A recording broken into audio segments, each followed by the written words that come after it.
Hello everyone guys, आप लोग देख रहे हैं स्मार्ट एजुकेशन चैनल मेरा और मैं हूं आपके साथ DS गौतम। ये माइक्रो लेसन प्लान पढ़ाने के लिए मैं आपको आज वीडियो तैयार किया है ये, और मेरा उद्देश्य है इस वीडियो के माध्यम से कि माइक्रो लेसन के अंतर्गत जो ब्लैक बोर्ड स्किल होता है, श्यामपट्ट कार्य, इसको पूरा आपको समझा दूं। तो बने रहिए मेरे साथ वीडियो के लास्ट तक, स्किप भी नहीं करना और बीच में छोड़ना भी नहीं है अगर आपको वास्तव में पूरा समझना हो तो। थोड़ा सा मैंने छोटा इसलिए कर रखा है ताकि ये पूरा पेज आ सके, ताकि आप पूरा इसको आसानी से समझ सको। तो ब्लैक बोर्ड की सारी एंट्रीज देखिए इसकी। ये लगभग प्लान सब जगह एक जैसा ही चलता है, थोड़ा बहुत कहीं कुछ अलग हो तो उसमें आप एडजस्ट कीजिएगा। डेट डालेंगे, स्किल ब्लैक बोर्ड स्किल, और पीरियड जो भी है फर्स्ट सेकंड थर्ड वो लिखेंगे, क्लास जो भी है, टॉपिक है आज का हमारा आयत का परिमाप, और टाइम 6 मिनट, 6 मिनट के हिसाब से प्लान तैयार किया हुआ है। तो एक नजर डालिएगा ये प्लान बना कैसे है और बनाना कैसे है ये भी बताता हूं आपको पूरा। माइक्रो मैक्रो के सभी प्लान प्लेलिस्ट में आपको मिल जाएंगे, जरा सा आप जाएंगे वहां पे देखेंगे तो सब चीज आपको मिल जाएगी। तो ये इस तरह से प्लान तैयार होता है। अब मैं पूरी डिटेल आपको समझाऊंगा, इसके लिए आप वीडियो को लास्ट तक देखना। तो सबसे पहले देखते हैं इसके कंपोनेंट्स क्या होते हैं, घटक। ये घटक होते क्या हैं, ये एक नियम है कि प्लान कैसे तैयार करना है और कैसे आपको पढ़ाना है। तो श्यामपट्ट कार्य के अंदर लिखावट की स्पष्टता होगी, अक्षर सुस्पष्ट लिखे जाएं, 2 अक्षरों के बीच की दूरी। ये मैं आपको हिंदी में भी दे रहा हूं और इंग्लिश में भी अभी देता हूं, आप चिंता ना करें, आपका पूरा समाधान है इस वीडियो में। अक्षरों का समान और उचित आकार होगा, मतलब जो ब्लैक बोर्ड पर टीचर के द्वारा जो अक्षर लिखे जाएंगे उनका समान और उचित दूरी होगी, उचित आकार होगा, अक्षरों की मोटाई चौड़ाई भी समान होगी। दूसरा कंपोनेंट है कि श्यामपट्ट कार्य में स्वच्छता। तो स्वच्छ साफ काम कैसे होगा, शब्द और वाक्य में सीधी रेखा में लिखा जाए, 2 पंक्तियों के बीच में उचित और समान अंतर होना चाहिए। तीसरा कंपोनेंट है कि श्यामपट्ट कार्य का औचित्य। श्यामपट्ट कार्य क्यों किया जाए ये भी इसके अंदर दिखाया जाए। क्या, विषय वस्तु से संबंधित बातों को क्रमबद्धता में लिखना। कोई भी पॉइंट लिखना है ब्लैक बोर्ड पर तो आपको क्रम से ही तो लिखेंगे, आगे पीछे थोड़ी करना है। मुख्य बिंदुओं को सुस्पष्ट और संक्षिप्त रूप में लिखना।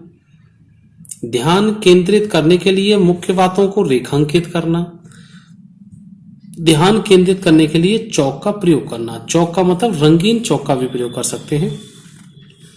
रेखा चित्र बनाना और इसमें उचित रंग के चौक का प्रयोग करना। इंपॉर्टेंट पॉइंट के लिए आप यहां भी ध्यान केंद्रित कर सकते हैं।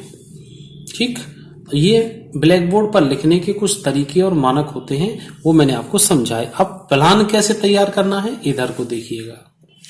अब देखिएगा प्लान कैसे तैयार करना है। आयत का परिमाप पढ़ाना है, मानक मैंने आपको बताई दिया। ब्लैक बोर्ड पर क्या क्या कैसे करना है वो चीज समझिए।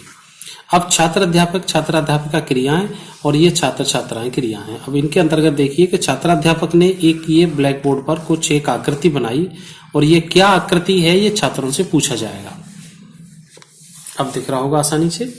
अब छात्रों से प्रश्न किया जाता है कि यह किसकी आकृति है, तो छात्र क्या जवाब देंगे, आयत, समांतर, चतुर्भुज। ये भुजा 3 सेंटीमीटर, ये भुजा 3 सेंटीमीटर, ये भुजा 2 सेंटीमीटर, ये 2 सेंटीमीटर। ठीक है, AB, BC, CD, DA। Clear है यहां तक। दूसरा प्रश्न यहां से करना है, उपरोक्त दिए गए आयत का परिमाप कैसे ज्ञात करेंगे। अब छात्रों को ये तो पता है कि आयत है, परिमाप क्या है, कैसे ज्ञात करना है। छात्र नो रेस्पॉन्स, छात्र निरुत्तर। अब आपने क्या करना है, अब फिर ब्लैक बोर्ड पर चौक से जाइएगा और फिर आगे कुछ लिखिएगा, और जो आप लिखेंगे उसको छात्र यहाँ पर ध्यान पूर्वक सुनेंगे, देखेंगे और अपनी उत्तर पुस्तिका में लिखेंगे। तो अब क्या करना है, बोर्ड पर देखिए स्पष्टीकरण के अंतर्गत आयत का परिमाप। ये अब आप लिखेंगे, आयत की चारों भुजाओं का योग आयत का परिमाप कहलाता है। ये ब्लैक बोर्ड ब्लैक कागज पर लिखा हुआ है, आपको शायद दिख रहा होगा। चलो मैं और क्लियर करता हूं इसको थोड़ा सा, अब आपको आसानी से दिख जाएगा। आयत का परिमाप कहलाता है, आयत क्या है, ABCD का परिमाप, तो जो ऊपर अभी लगा हुआ है वही। तो आयत की चारों भुजाओं का योगफल, परिमाप क्या होता है, चारों भुजाओं का योगफल। अब चारों भुजाएं कौन कौन सी हैं उनका भी यहाँ पे क्लियर करो। A B, B C, C D, D A, चारों का प्लस करना है। अब ये जब दो दो हैं, आमने सामने की भुजाएं हैं, तो वो तो बराबर बराबर हैं, तो उनका जस्ट डबल ही तो करना है।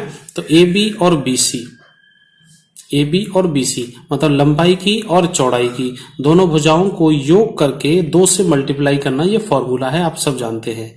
2 लंबाई प्लस चौड़ाई, उसी को हमने इस तरह से लिख दिया है। फिर क्या करना है आगे, आयत की सम्मुख भुजाएं बराबर, आमने सामने की भुजाएं बराबर होती हैं आयत की, तो ए बी बराबर सी डी के, ए डी बराबर बी सी के दिया है।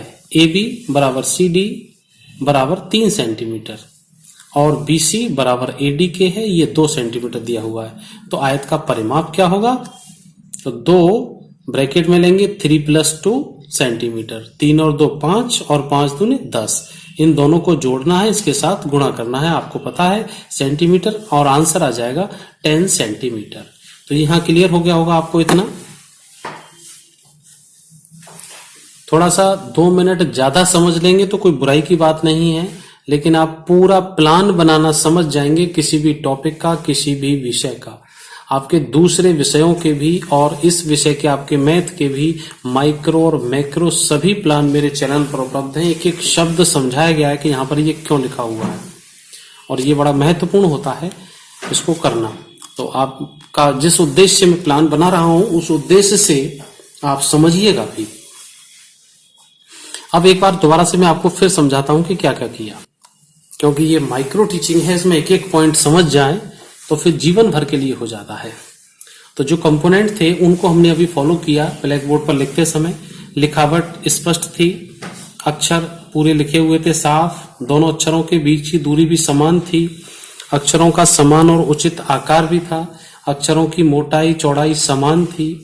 दूसरा पॉइंट था, मैंने बताया श्यामपट्ट कार्य में स्वच्छता, शब्द वाक्य सीधी रेखा में लिखे हुए, 2 पंक्तियों के बीच की उचित और समान अंतर होगा। श्यामपट्ट कार्य का औचित्य, औचित्य क्या है, विषय वस्तु से संबंधित बातों को क्रमबद्धता में लिखना। अभी आपने देखा जो इधर लिखा हुआ है सब कुछ क्रमबद्ध है।